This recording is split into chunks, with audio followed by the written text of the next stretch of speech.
आत्मावभासयति एक बुद्ध्यादीनि इन्द्रियाणि अपि दीपः घटादिवत् स्वात्मा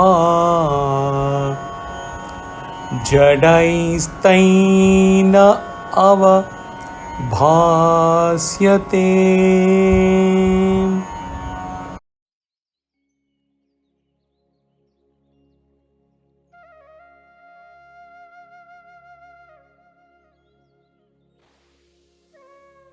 The self alone illumines the intellect and also verily the senses.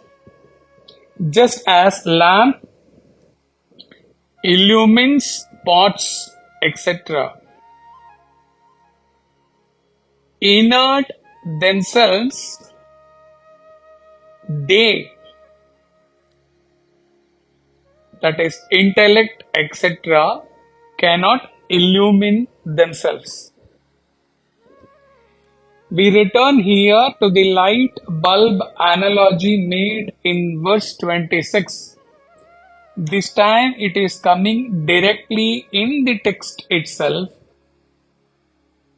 as a lamp illumining a jar. There it was used to illustrate the false origin of the ego. Here it is used to emphasize the inherent inertness of the intellect equipment. Can Atman be an object that can be known by some other knower as subject?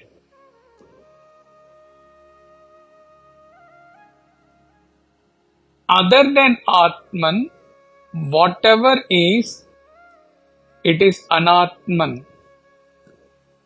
In Anatman, which part can know Atman? These are troubling questions. Anatma, the whole of it, is inert, insentient, and has no chance of ever knowing the sentient Chaitanya, which is the consciousness principle. Only the consciousness principle of Atman can know the inert, insentient Anatman principle. It is the Anatman, which is avidya or ignorance, which needs to be removed. If avidya is removed, instantly Atman will shine forth in its true splendor. Atma is all-pervading, original consciousness, essence, and Advayam, one without a second. That being so, it is Anatma which shines, exists, and transacts in the presence of the Atma Chaitanyam. What is meant by inertness of the intellect?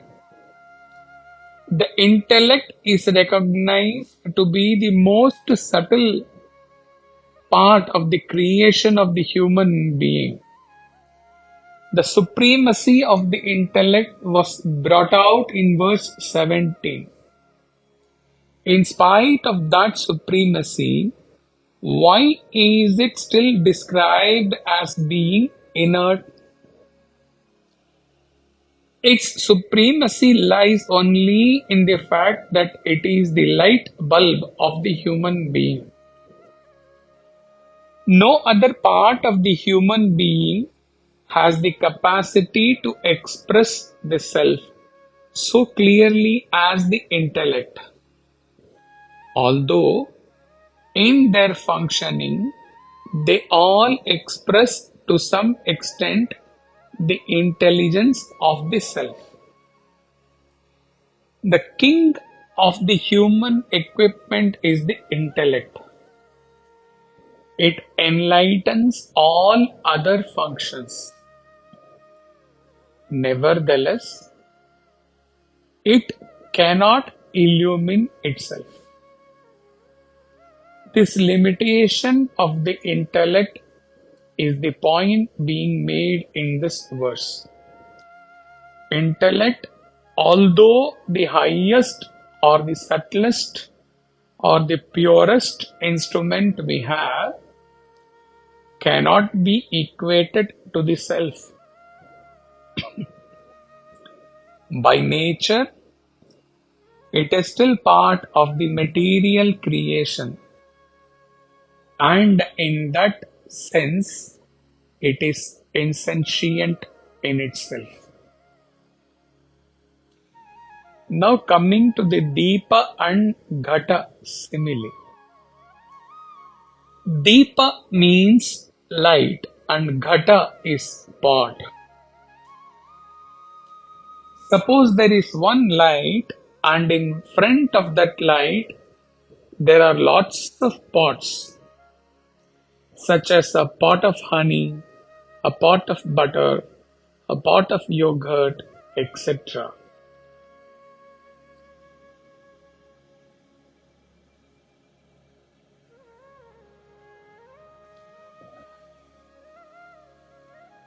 Going back to the Purana,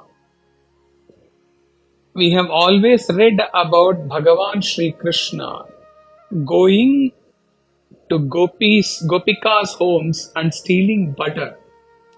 But how he was able to see in the dark room?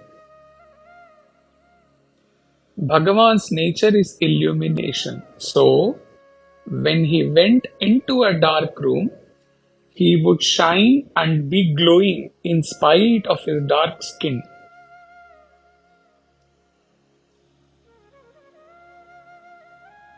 That is what this principle is what is being shared here. That Swatma or the nature of one's self illumines all that is in front of it because one's nature is illumination like Bhagavan. There is no difference between Brahman or Atman or and Bhagavan Krishna or any incarnation.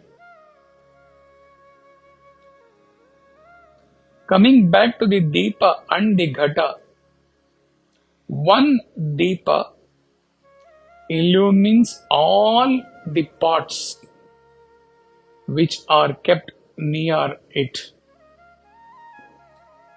Like Krishna illumined the dark room where the pots of butter were hanging.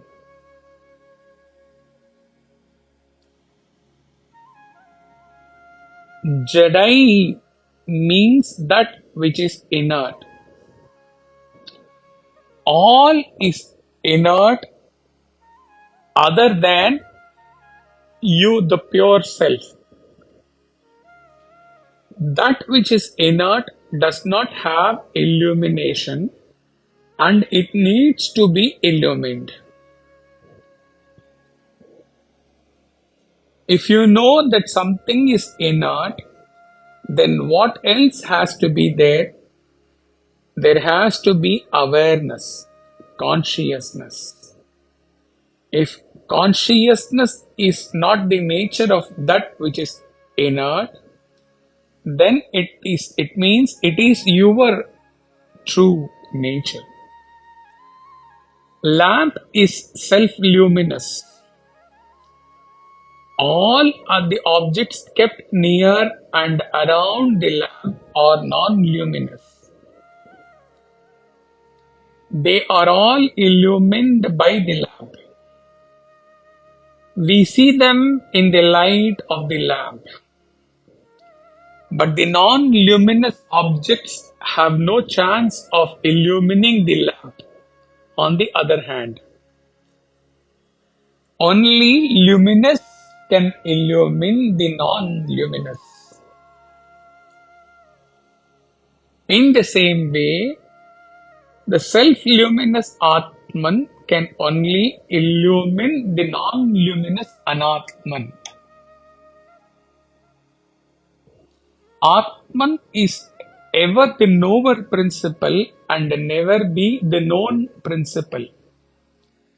Atman is also ever the experience and never experiencer and never an object of experience. This process of Atman illumining our intellect, mind, senses is continuous without any time-space gap. Due to this, the intellect mind sometimes think that it is self-luminous.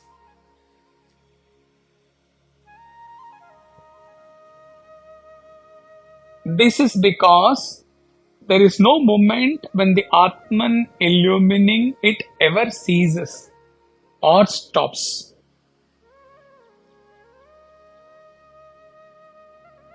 So what happens in the ignorance of a human being? Like when the fan is functioning in its full speed, the blades are not to be seen. Similarly, the self illumining the intellect, mind, senses non-stop without a gap, the self, like the blades, cannot be seen. For an ignorant human being, the self is not seen or experienced. He thinks rather that my intellect, mind is self-sufficient or self-luminous. It is all full, whole in itself. This is what is ego or avidya.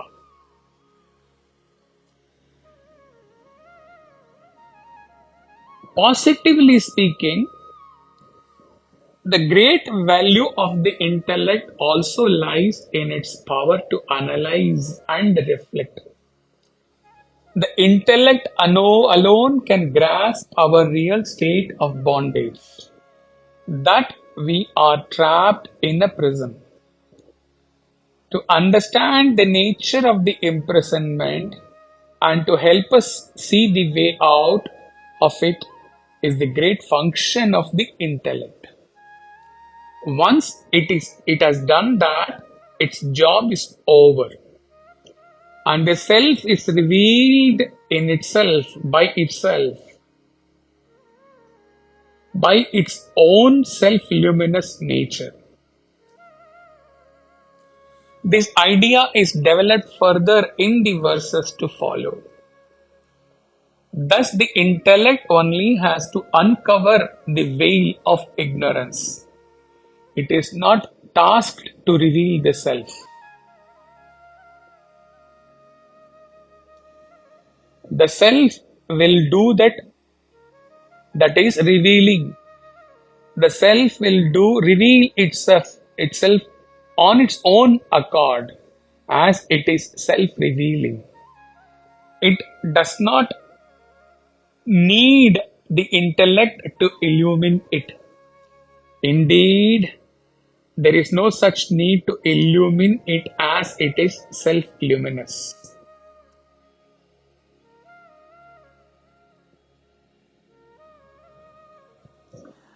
The Kenopanishad explains this principle beautifully as Atman is that which is the ear of the ear, mind of the mind, speech of the speech, etc.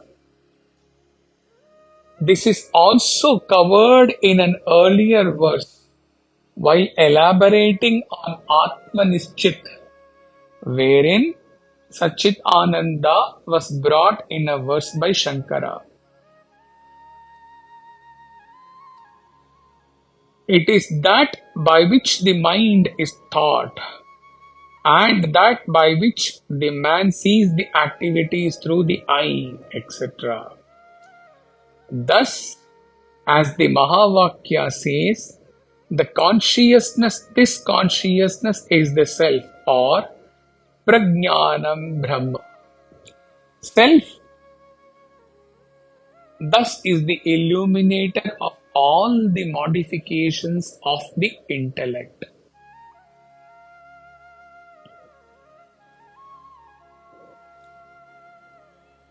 The self illumining the entire creation which is otherwise in darkness or insentient is also brought in a verse very beautifully in Ashtavakra Gita, where there is a very beautiful expression when the creation manifests. It is I, the light, that only shines. He has been there on this verse even today morning,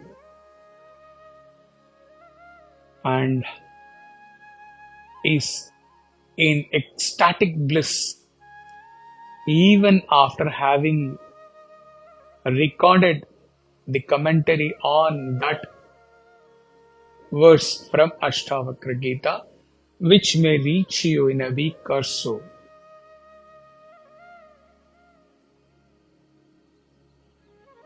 Hari Om Tat Sat.